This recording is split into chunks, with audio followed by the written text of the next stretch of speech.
available to view on the Council's website. Could I ask IT colleagues to start proceedings? Start the recording. Lynn, over to you for sending apologies. And can I, if you haven't, Ian Linton has put his apologies. Good morning, members. If you hear your name, can you confirm your attendance, please? Councillor Reid? Yeah.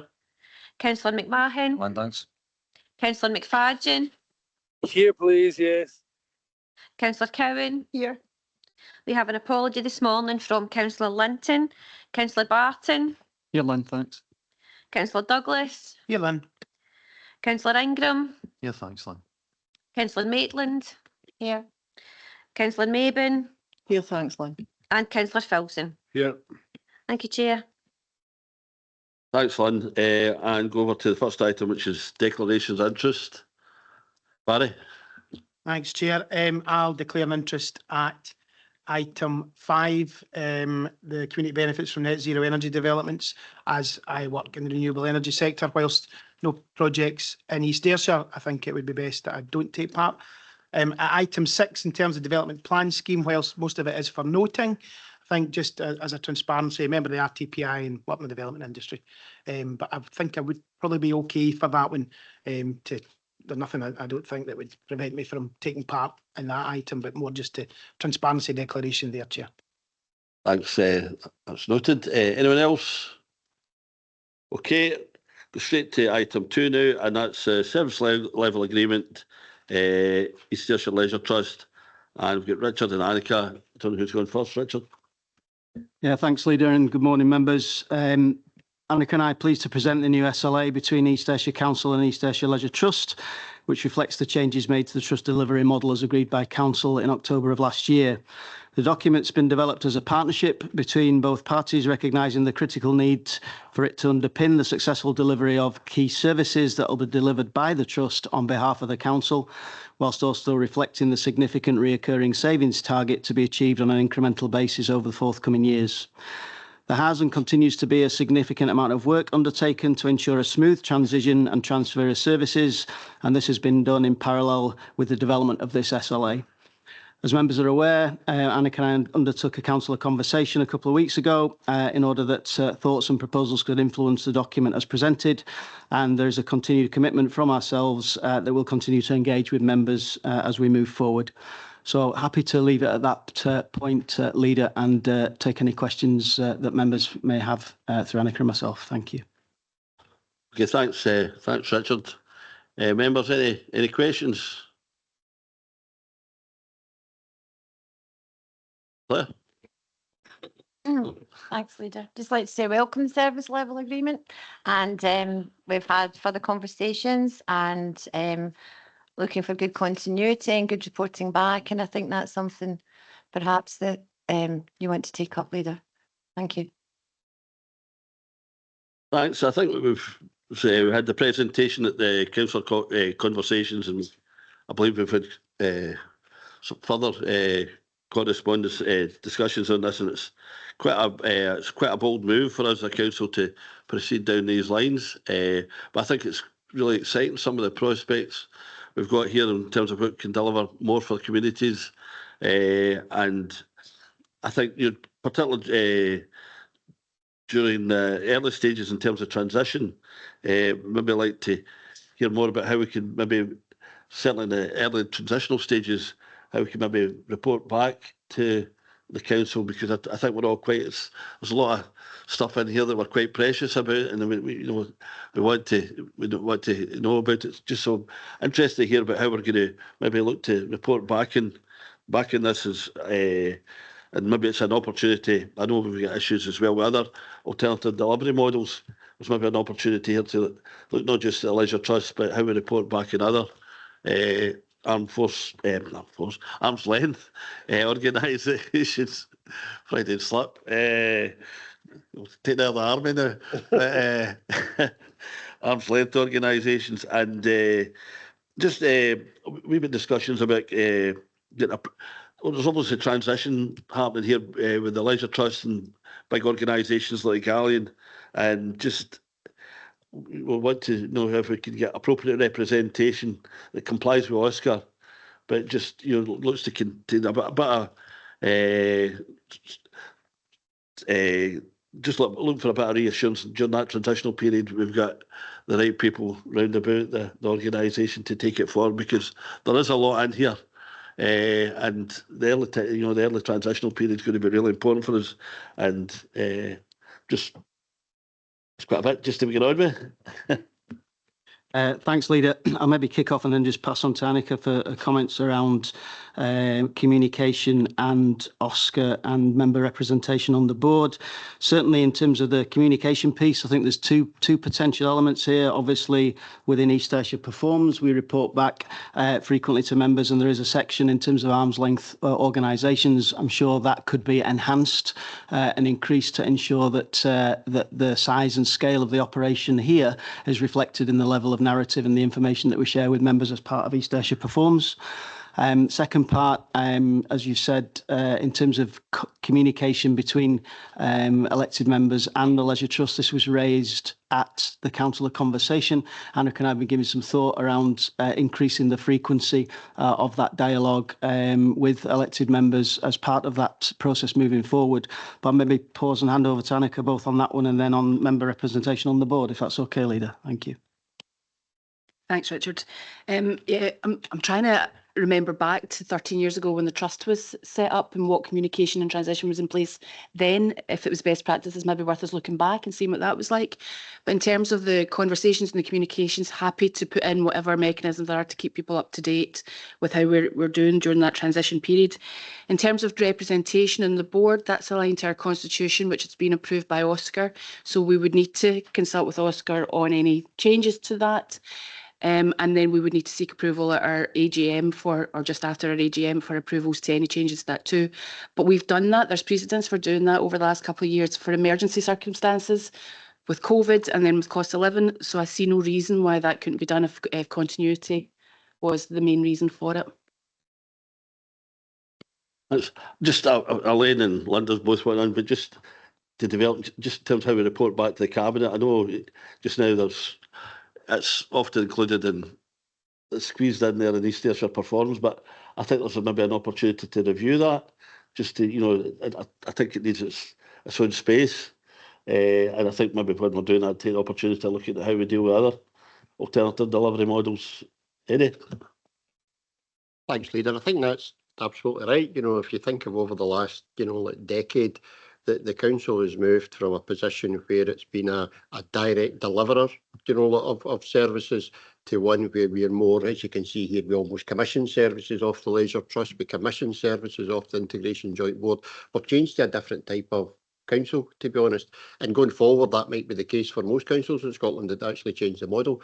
So actually the arrangements to make sure the proper political oversight and governance is in place is clearly important. And we can, take that back and actually look at, so for instance, with IJB, technically we only get 2 reports a year from the IJB. We get the strategic plan and then we get the performance report, and that actually goes to community planning rather than directly to council or community planning and then council. So that whole picture is we change in the type of council that we are, and therefore how we make sure that we appropriately involve the administration and the council in that is something we're happy to take away and thinking of the governance around that to make sure that that's appropriate. Well, that's great. That sounds an ideal path to go. Elaine, then Linda. Thanks, Chair. I definitely agree. There's some exciting opportunities here for us. Changing some of the ways that we do things in our communities, but also protecting some of the services, taking those early steps, because we know some of the financial constraints and challenges that we're facing. As far as the communication goes, definitely I think we need some more regular ones, especially as we're moving into this uncharted waters. So I think the frequency maybe needs to be looked at as well. And also perhaps how do we make sure we've got that oversight, the alignment with the other groups. So we've got like the Commandant Strategic Group, the plans that are there.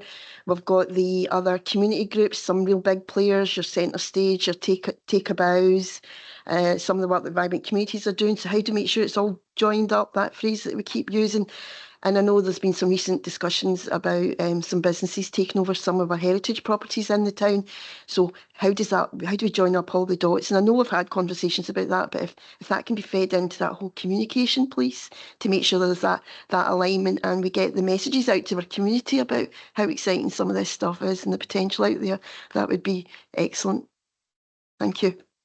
I think you're absolutely right, and I think I mentioned that the council conversation in terms of how it relates to, for instance, community planning partnership board, and I think it's a matter for the community planning partnership board, but I can't imagine there not being a place for this new organisation within that, and that's maybe, I don't know whether it's something we should recommend to the community planning partnership, or maybe something they should take on board.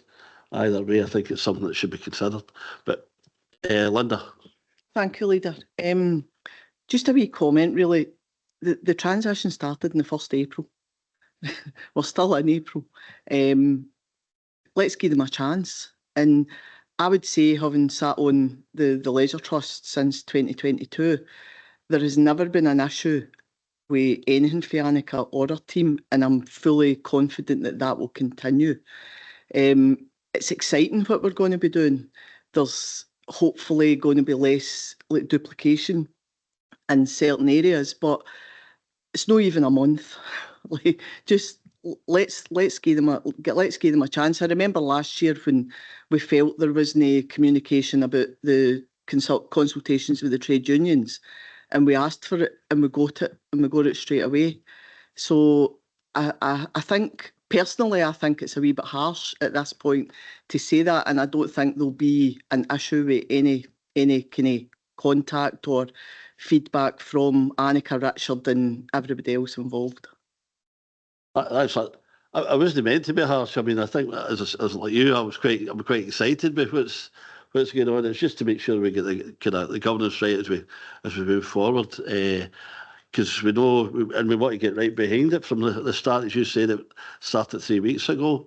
But there's in a perfect world, there's bits of misinformation getting about there that we've got to be guarded against, and we've just got to make sure it's just to keep a reasonable hand in the tiller as well, just to make sure and to help the organisation go off to the best possible start it can. So the best intention. I'm not meaning to be harsh, but it's meaning just to be. I'm trying to be helpful. Claire and Neil. Thank you, Linda. I'm absolutely with you. Yeah, it's just only April, but it's the long-term strategic plan, and it's to protect, services, enhance services. So and it's our assets, it's our buildings, will remain our assets. I appreciate that. I'm very excited about what's happening. We just want to make sure that the governance is all, and we have every assurance that the governance that's wrapped around it will be good. But I think we do need continuity of members like myself and Linda going forward through this transition, and from the Galleon as well. And you mentioned the community planning partnership. I think this is a chance to maybe look at all the partnerships within the CPP, and also we mentioned briefly the CVO as well. There might be duplication going on with the CVO and some of the things that the future trust is going, or the present trust, sorry, we're in it, forgetting. The present trust as well. So I'm more than reassured, but we do have to have really strong lines of communication and reporting back. So thank you. Thanks, Neil. Yeah, thanks very much.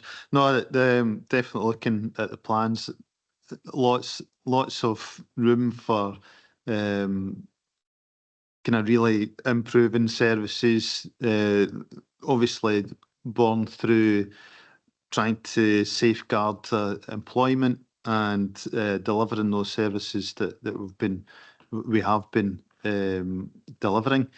And kind of going back, I think that it's certainly important that during that transition period that we were all comfortable that this large move is going the way that we want it to go. So not echoing a lot of voices in the room, definitely a time for reflecting on what we're doing, but lots of excitement going forward for what we can achieve. Actually, I think in terms of commercialisation and look at the plans for John Dickey Street, Dower House, right across East Ayrshire. There's opportunities for training and investment, and there's opportunities the investment the council can't get, and do something for some of the great resources we've got right across East Ayrshire. And I think we're on commitment to training just now.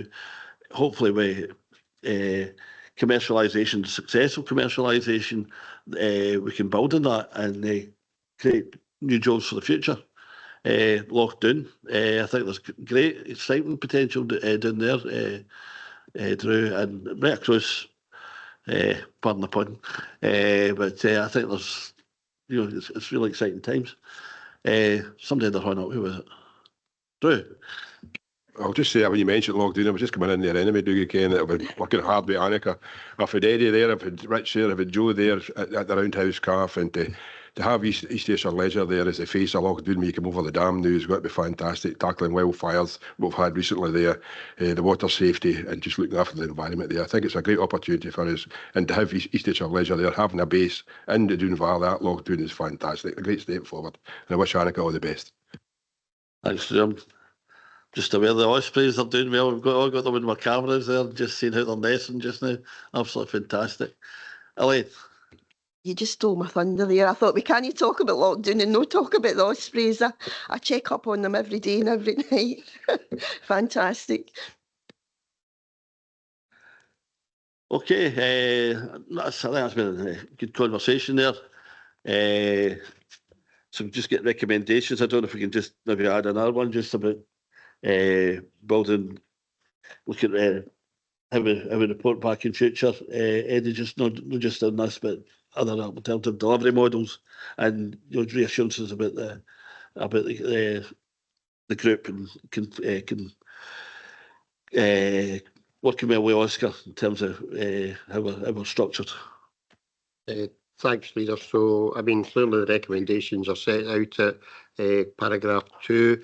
If I'm picking you up right, like what we're saying is that in addition to the 2 recommendations there, there's a remit to officers to go away and look at the reporting arrangements in respect of alternative delivery models. So that would include what we're talking in terms of the Leisure Trust, of the discussions around Integration Joint Board and how that particularly reports back as well. But we can take that quite widely in terms of that. In terms of governance, there's 2 issues I think that's around there. We're looking at, particularly how we support continuity in terms of the board type leadership, in terms of the transition period, and with Annika linking to Oscar to make sure folk are comfortable, with that in terms of going across in terms of that. So we can do that. And there's a second part that's a wider part, and Ian's with us, so can take this on board, looking at the Community Planning Partnership Board and the different representation within the Community Planning Partnership Board, given the scale, of like some of the delivery here. And again, if I use the parallel, when we've done these changes of this scale in terms of health and care, the IJB became a formal member of the Community Planning Partnership Board back at that time. So that's just a parallel to some of the discussions that we're having here. So if folk are okay, and Lynn, if that's okay in terms of the notes that we're doing there, we can take the recommendations there with the additional recommendations forward. I think that's really helpful. And look forward to that getting reported back to us. But just wish you well, and really exciting times.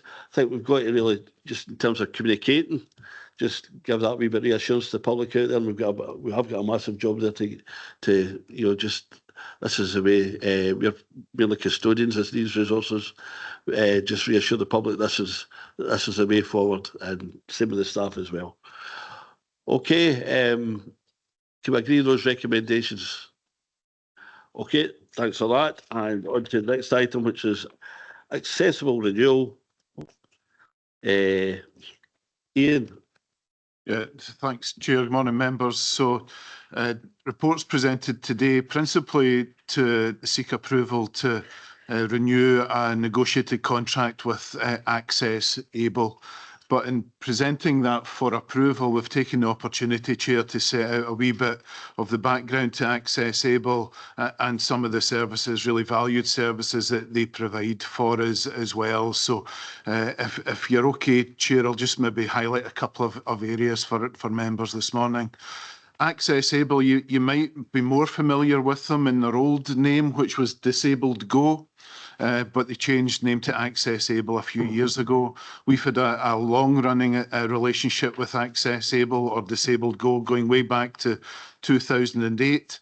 They themselves were established way back in 2000. So a really long relationship with them.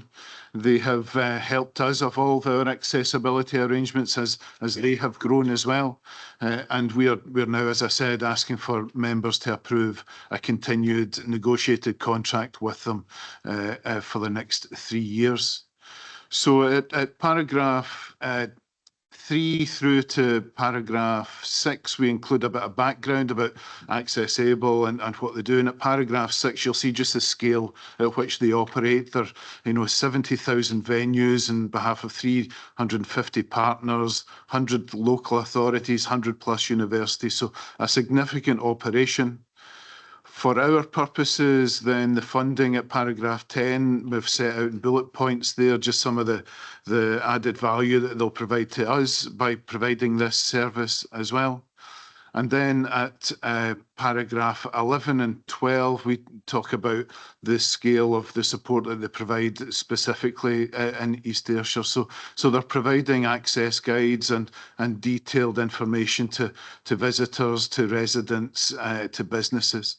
And we've got around 213 access guides, 65 summary guides, 4 high street guides. And you'll see at paragraph 12 that those guides were used by just shy of 12,000 individuals in the last year. So as I said, it's an opportunity, Chair, just to highlight that really valuable service that they provide to us. At paragraphs 20 onwards, we also set out some of the opportunities for us. This is not just about having access guides available to people to use for, say, council premises, but this extends right across our business community, and Annika's just left, but again, our leisure trust facilities too. So there are many of our trust facilities that benefit from this. Dick Institute, Dean Castle, the full range of facilities. So with those introductory comments, Chair, happy to take any questions. As I said, the recommendation is really around the contractual position, but just wanted to highlight some of the fantastic work that we've worked together with Access Able on over the years. Thanks, Chair. Thanks, Ian. Yes, we have been working really hard with some of these organisations quite a bit of time. Neil. Yeah, thanks. No, Access Able, I think we're all aware the good work that they do, making sure that shops and our town centres are accessible. Clearly, we've still got work to do. It's always going to be a work in progress when it comes to increasing accessibility, both within our town centres and the wider community. So really pleased to see that we're continuing our work with Access Able and into the future as well. Thanks, Neil. Claire? Yeah, I'd absolutely echo that. We're all delighted with Access Able, and I did it with my own business premises as well. How do we get other businesses involved and on board? How do we put out the word to help Access Able? Thank you. Thanks, Chair, if you don't mind, I'll respond. I mean, I think that's part of the ongoing programme of work that we'll do with Access Able is a lot of the promotional activity. So they now have an app facility. They have a commitment to increasing the numbers of businesses, facilities that use this as well. And there's a commitment to looking at existing ones as well to help them grow. Because I think, as you can see, 12,000 individuals using that facility in the last year. that's potentially 12,000 visitors, people using businesses, people coming to use the facilities here. So there is certainly more growth in here, absolutely, and we've got that commitment from Access Able as well to work with us. It's built into the contract. It'll be an additional 10% that they'll be looking to add on to in terms of new facilities, new locations as well. So that's pretty much fundamental to this as a position of growth we're looking for as well. Thanks. Claire, I'm back on the scene. It's just to say, as the council, what formal channels do we use to promote Access Able? Do we do it through David McDowell, for example, or other business, or even the community planning partnership, people like that? Yeah. So I just wondered if we had formal channels that we use to help Access Able. No, thanks, Councillor Chair. If you're okay, I'll come back on that as well. So yeah, we'll use our existing networks through the business associations, the relationships we've built up with them through the Town Centre Regeneration Team. We'll promote this through our website. We'll be promoting it through David McDowell's team on economic growth to businesses. And clearly we've got opportunities with the Leisure Trust and other partners. And you'll notice actually going back in time when we first done this, it was a partnership arrangement. Even though the funding is council based, it's very much, we've got all CPP partners around the table benefiting from this as well. Thanks.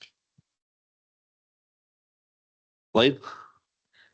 Thanks, Ian. It's just a similar point then on the CPP involvement. Do we have any involvement with Ayrshire Roads Alliance? Are there any links in there with, you know, the work that's getting done with safer walking routes and drop curbs, etc.? Is that maybe a future opportunity? So I think it is. I think that's probably a wider diversity of qualities issue rather than specific to facilities and properties. I think the surrounding areas to a lot of these areas, then yes, we would encourage drop curbs and accessible parking, all of that. The core for this is around supporting venues and locations. I think the wider issues, and I've had conversation with Councillor Ingram with his portfolio hat on as well, around how we can do more with ARA and other partners as well about encouraging that those kind of engineering type discussions around where we can make improvements to accessibility on infrastructure, you know, designing roads effectively, etc. So as much as this is about venues and locations and attractions, there is a wider discussion that this helps with ARA and other people too. Yeah, thanks. Thank you. Anyone else? Okay, can we agree the recommendations? Okay, thanks, Ian. And the next one is Corporate Procurement Strategy 25 to 26. Leslie. Online. So yeah. Good morning, Chair and members. I'm here today to present the Council's Corporate Procurement Strategy for the period the 1st of April 25 to the 31st of March 2026. As you can see, the strategy sets out the procurement objectives for the period. These reflect both national and local priorities and policies, and they also take cognizance of the minimum requirements as set out in the Procurement Reform Scotland Act 2014, which requires public sector bodies to reflect their approach to delivering value for money, sustainability, community benefits and fair working practices. The strategy has been informed by the Scottish Government statutory guidance and the Public Procurement Strategy for Scotland, which also outlines how we must use our public spending power to make Scotland a better place to live, work and to do business. It sets the foundations of how we procure goods, works and services across the Council to promote inclusive growth, create fair opportunities for all and to accelerate our own ambitions to a net zero economy. I'm now going to take you to the strategy document itself. On pages 171 to 172, members will note that the strategy has been structured to reflect a national performance framework. The main purpose of the framework is to use our collective spending power across the public sector to deliver sustainable and inclusive growth. On pages 174 to 178, this shows our main aims and objectives for the Council. These have all been reviewed to ensure that they are still relevant and they are aligned to the public procurement strategy for Scotland. Apologies, I've got a bit of a cold coming on. Our aims are to build the Council's reputation as leaders in procurement, securing innovation, sustainability, value for money and quality of services from our supply chain. It is our intention to develop a culture where efficiency and continuous improvement are at the heart of how we do business as a council. And it is to be recognised as a strategic partner to all of our council services and across our communities to optimise a collaborative and innovative approach to address our ambitions, to address economic, social and environmental needs for our communities going forward. In particular, I'd like you to take you to page 179 of the report, section 6, our finance and spend. In order to align our strategy to our community wealth building aspirations, our previous strategies for 23-24 and 24-25, our spend data was actually revised to provide details of our influenceable procurement spend. This was actually welcomed by members and it provided visibility of our council spend with our local supply chain. Local supply being categorised as suppliers with a registered postcode across East, North and South Ayrshire Council's geographical locality. And it's really, really great to reflect again this year that our local spend has seen an increase of 6.9 million across the previous financial year, which is an increase of 11.27%.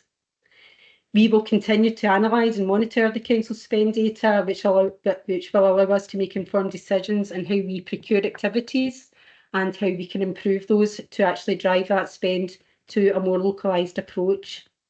As part of that review, we've also taken steps to update section 7 of the report, which can be found on page 180. And that reflects the great work we're doing to support our local businesses and supply chain partners. Members will note that we have worked extensively with colleagues within economic development to develop a support programme.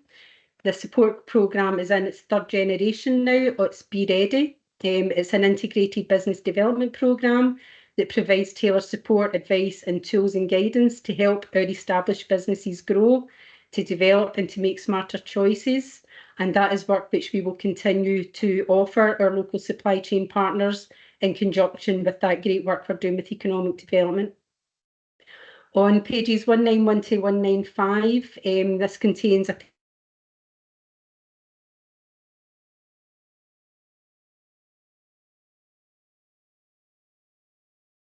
Leslie, you've lost your sound. Can you hear me? You've lost the sound? You're back. Am I back? Sorry. Leslie, it was from 191 to 195. Oh, sorry. So I could take you back to pages 191 to 915. That contains Appendix 2, which sets out our action plan for the coming year. And pages 196 to 207 provides details of our 2-year tender wave plan. The 2-year wave plan, however, does exclude the capital investment tender programme because that is reported separately to Cabinet. This concludes my report and I'm happy to take any questions. Thank you. Thanks, Leslie. Members, any questions there? Hey, Graham? It's going to be a comment on the 11.27% increase in local spend. It's really welcomed and strengthens that community wealth building agenda. But I'm really interested in the Be Ready programme, how it works. And I think it might be something that would be good for a councillor conversation at some point, maybe do some case studies, if that's something that could be considered. Right, so we've had presentations way back. I think that'd be really worthwhile. Yeah, absolutely. Richard. Yeah, thanks, Leader. Happy to discuss with colleagues and facilitate that. I know the Be Ready programme is really successful and works well between the team and Leslie. So happy to organise that session. Thanks. And your other point about the local spend is incredible. You know, East Ayrshire alone, over £43.5 million there to local businesses. So just shows you, the importance of circulating money from ourselves and other Ayrshire areas. £65 million in total. Incredible amount of money to local businesses. Eddie? Leader, just to ask, I think this builds a culture, to be ready. We were out in business visits the other day. What was really interesting for me was how our local business collaborate with each other. So actually this shows the spend directly with the council, but actually what it does is build a culture where businesses actually look local and actually collaborate with each other. And that was really significant with a number of the businesses that we were out seeing, the other day. Yeah, absolutely. Okay, anyone else? Okay, can we agree recommendations? Okay. Next item is the community benefits from net zero energy developments. Proposed East Ayrshire Council response to Scottish Government consultation. Karen. Thanks, Leader. So the purpose of this report is to update Cabinet on the current Scottish Government consultation, which seeks to revise existing best practice guidance on community benefits from net zero energy developments. Authority has sought to submit a response to the consultation, setting out the Council's formal position. The background is set out in paragraphs 3 to 8, with paragraph 3 setting out that community benefits are defined as additional voluntary benefits that developers provide to the local community out with the statutory planning system. Since the existing Scottish Government guidance was published, energy, technology and the policy landscape has evolved significantly. In particular, the emergence of technologies such as battery energy storage and hydrogen electrolyzers are now shaping the energy mix and require issues around community benefits to be re-examined. As members will know, East Ayrshire has a long-established approach to community benefits through the REF, and the 9CC has been operational for some time and is another vehicle for community benefits in East Ayrshire. Paragraphs 9 to 16 set out the key elements of the draft guidance, and the full East Ayrshire response is set out in Appendix 1. And I'd like to thank members for attending a session on the 14th of April in respect of this and for formulating the response to this consultation. Some of the key elements in respect of our response concern extending good practice elements to wider technologies, including hydrogen, battery storage and bioenergy, and our support to re-examine the funding benchmark of the £5,000 per installed megawatt per year index linked, which has been in place since 2014 for community benefits. We're also highlighting the issues associated with extensions and repowering of existing developments, which is of significant relevance to East Ayrshire. Subject to approval of this consultation response, it will be sent to Scottish Government. We do plan on the back of this to review our own community benefits guidance following the publication of the Scottish Government guidance as it is revised, to help us provide greater clarity on emerging energy generation and storage technologies in East Ayrshire, and we will bring this to Cabinet in due course. The recommendations are set out in paragraph 2, and I'm happy to take any questions. Thanks, Chair. Thanks, Karen. Any questions? Or Jim? Comment. Thanks very much for the updated paper, Karen. I think it's really important that we have taken part in this consultation. I know only too well the difficulties for communities to try and negotiate community benefit. I was again at a consultation event last night where that's still set at £5,000 a megawatt since 2014, and even taking average inflation figures over that term, we should have been sitting roughly at £7,000. I am encouraged to see that in our neighbouring authority there is an energy company promoting and already paying £7,000. So for community organisations such as the 9CC, and likewise where they don't have them, it's really important that the communities are aware that that £7,000 there should be available for them now, given everything that's taking place. I think one of the small flaws that when the government agreed or set out the guidance in that £5,000, that they didn't stipulate it should have been index linked, right? Because they're still basing it on 5,000. I think going forward, what we should be saying is that the 7,000 is index linked, so we don't need to go down that road again and have to start negotiating for 7,000 up over the next 10 years. So I think that's really important as part of it when they come forward, the development, and they put their business plan and their business case to the banks that's built into it. Also part of that was running about shared ownership. And they're still promoting models where they can help communities to raise the funds for that. We know there is good practice out there that was delivered in Fintry where that model was already done. The communities didn't have to do it. It was on a mortgage type scheme. So these things where it takes the pressure off the communities who don't always have the skill set to go out and source that funding, and it's not just done over 2 or 3 months. It can take years to source the funding. So there's models out there, I think, that maybe that guidance should point to as well, that to make it a bit easier on communities, because it certainly helps. I know the impact that it's had on our communities up, especially around about Newcombe. So it's really important that we can utilise and maximise community benefit when it's out there.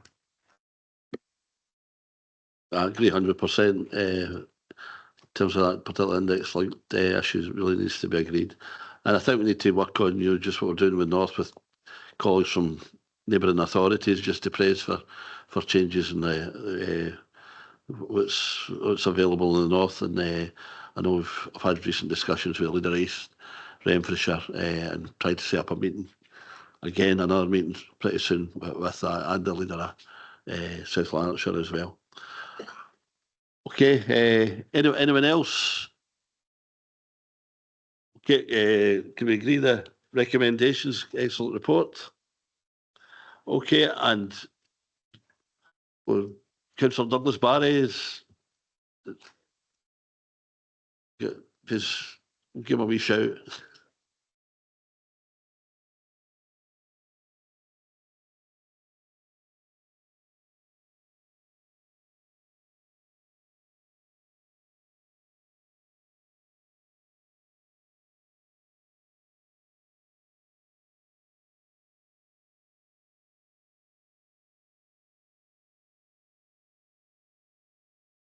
Okay.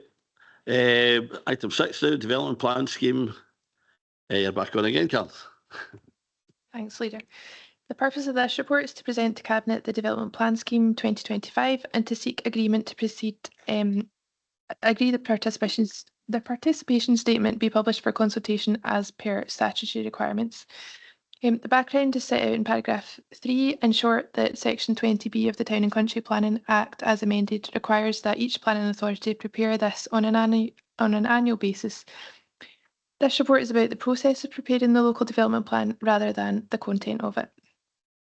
Since the approval of last year's scheme, significant progress has been made with regards to the development plan in East Ayrshire.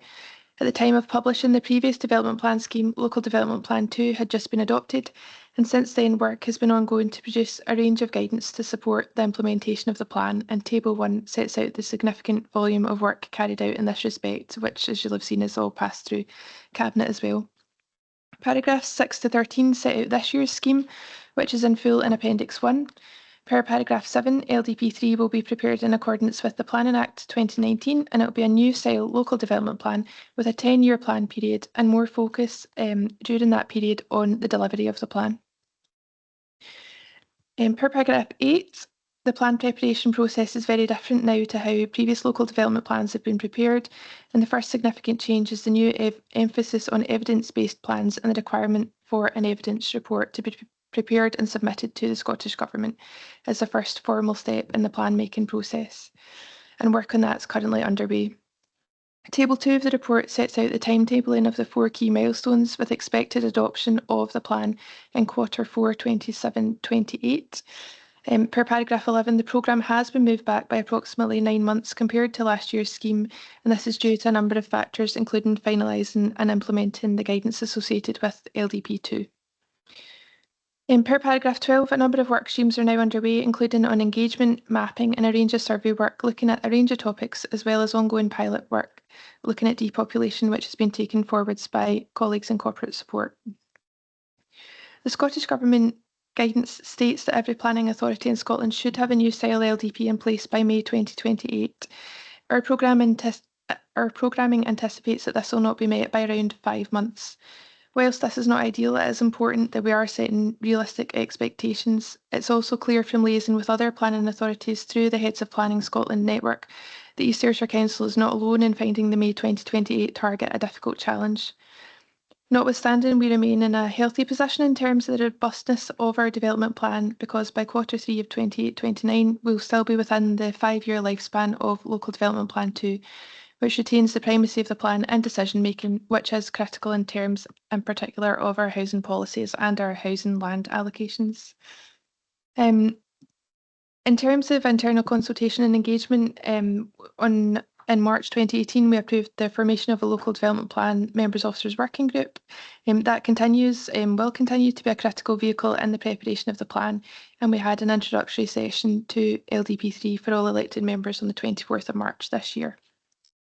In terms of next steps, we're required to seek the views of the public on the content of the participation statement element of the development plan scheme, and therefore we're proposing to post it on the council's website and advertise for comments with a 3-week period. If there are significant changes required to the development plan scheme as a result of that, we will bring it back to a future meeting of Cabinet. The implications are set out in paragraphs 16 to 25, and they set out our statutory obligations and highlight some of the challenges presented by the new system. The recommendations are set out in paragraph 2, and I'm happy to take any questions. Thanks, Chair. Thanks, Cam. Colleagues, members, Graham? Thanks, Carl. I've just got a quick question. The LDP3 hub, it went live. I think it's excellent. Do you have an update on how many responses we've had through the hub? I don't have one for you off the top of my head, and I can't access it myself here, but I can get that for you and circulate around all members. I know we've had quite a lot of engagement because we discussed it at the group a couple of weeks ago, but I'll circulate something certainly on the back of this. Thanks, Carl. Anyone else? No. That's a good body of work there. Can we agree the recommendations?